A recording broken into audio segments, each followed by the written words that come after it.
So I was having a conversation with someone last night, and she was telling me basically how stressed out she is.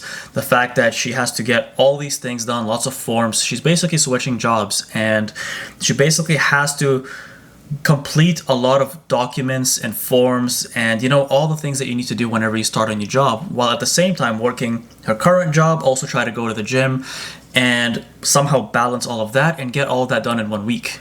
And it basically placed a lot of stress. She forgot to eat, and it was just not good. And I thought, you know what, this is really unhealthy. And I noticed this is bigger than just that one scenario, because this is something that a lot of us do. We stress ourselves out more than we need to. And I started breaking it down. I started asking, hold on. I don't see any reason for there to be any stress. Yes, is there a big workload? Absolutely. Is there a lot of things to do? Yes. Are there deadlines? Yes, but this does not mean it's all rigid and set in stone. I started breaking it down, and maybe look at your own life wherever you're the one that does this and you think you're stressing yourself out too much, and let's just look at it. And so I broke it down. I was like, all right, okay, you work right now. Okay, makes sense. You're at work, you hit the gym, you have only a couple hours to try to figure out, call these places to get the certain documents that you need in order to be approved for the next position. Okay, makes sense. What's the issue?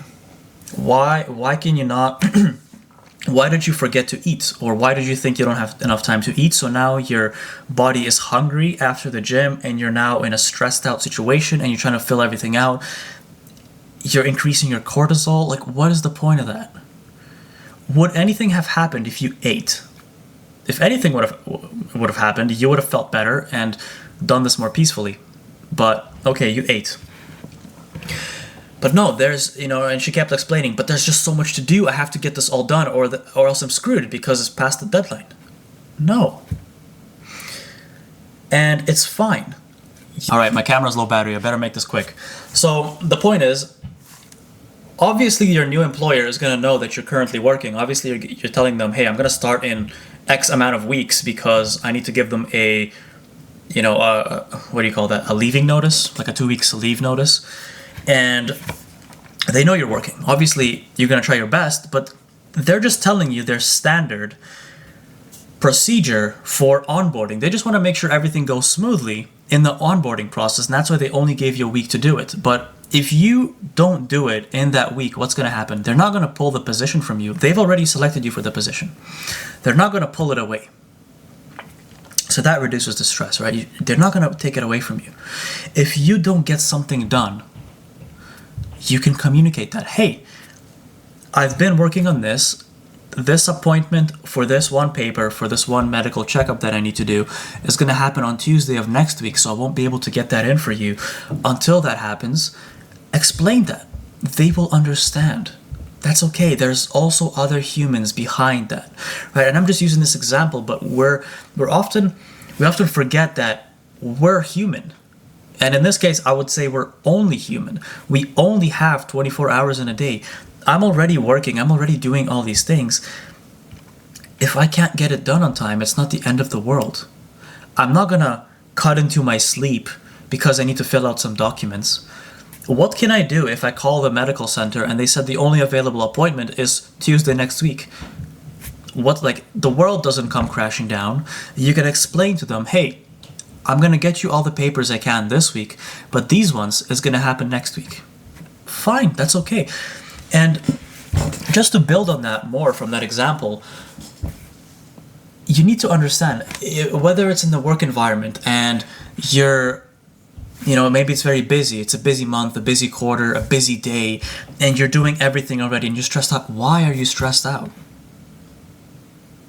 You're working fast food. Why are you stressed out? Because there's a lunch rush. Okay, and are you doing what you can be doing? Yes.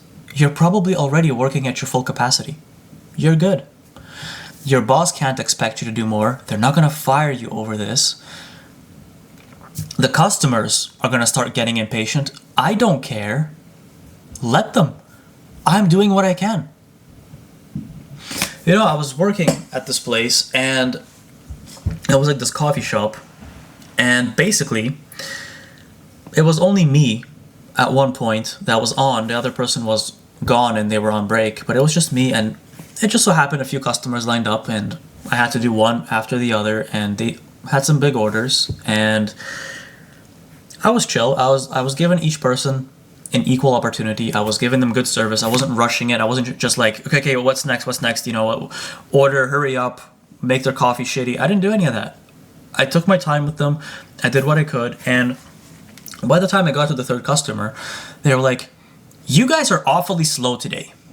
Are you here by yourself?" I just kind of looked at her like, I just paused. I let that sink in for a second. Not for me, but for her. Because of the stupid comment she just made. She can already see I'm doing whatever I can. I'm one person. What else can I do?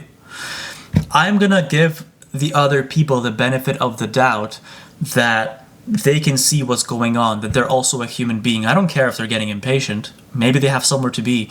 But this is all I can do. That's it. Right? And I just kind of looked back at her and I said, "It's pretty busy, isn't it?" And I carried on. That's it. Not in a condescending manner, nothing crazy. It's just the fact that I'm not going to acknowledge her stupid comment. I'm not going to stress out. I'm not going to start moving faster. I'm just going to let her reflect it right back at her. Because once again, you're doing what you can. So whenever you feel like you're stressing out because you're not getting things done in time, and you think you're off the deadline, or it's too busy, you're making other people wait, understand this. If you are doing whatever you're capable of doing, that's enough. Nobody can ask you of more. Now, yes, it is an issue if you're underperforming. Maybe there's a standard and all 10 people, your whole crew, is performing at a certain level and you're the slowest person, or you just suck. Get better. Unfortunately, you're going to have to just get better, and their criticism is right. But this is not true most of the time. Most people, for a hired role, they're going to perform very similarly.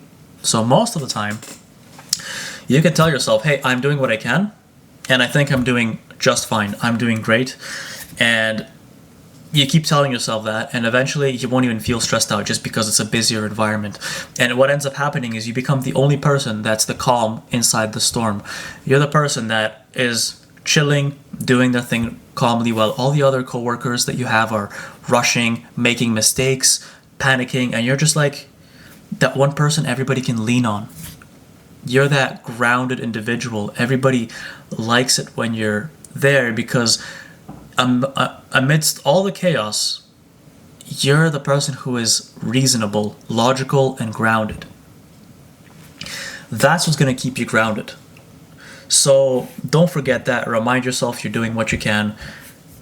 And that's really all it is. It's that simple. No one can expect more of you. And I'm guilty of this myself, and not in the work environment, but in my work, in my own work, with my own life.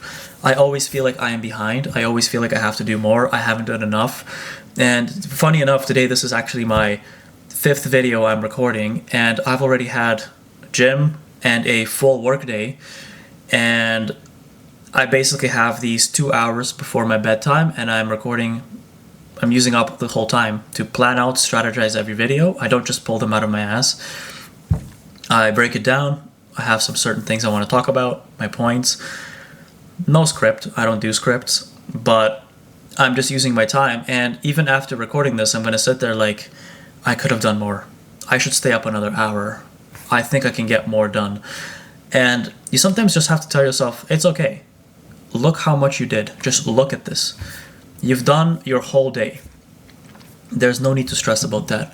And what keeps me grounded is telling myself, hey, I've done this much. And you know what? I'm going to do this again tomorrow. And as long as I keep doing this every single day and stay consistent on whatever the things I'm working on, I'll make progress for sure in the things I'm doing every single day. That's it. This is how you keep your mind level-headed when you feel like you're about to be stressed out and start making illogical decisions. And these exact things I actually teach and talk about in my community, so feel free to check out the link in the description. I teach all of this stuff in detail from personal experience. So have fun with that. Thanks for watching.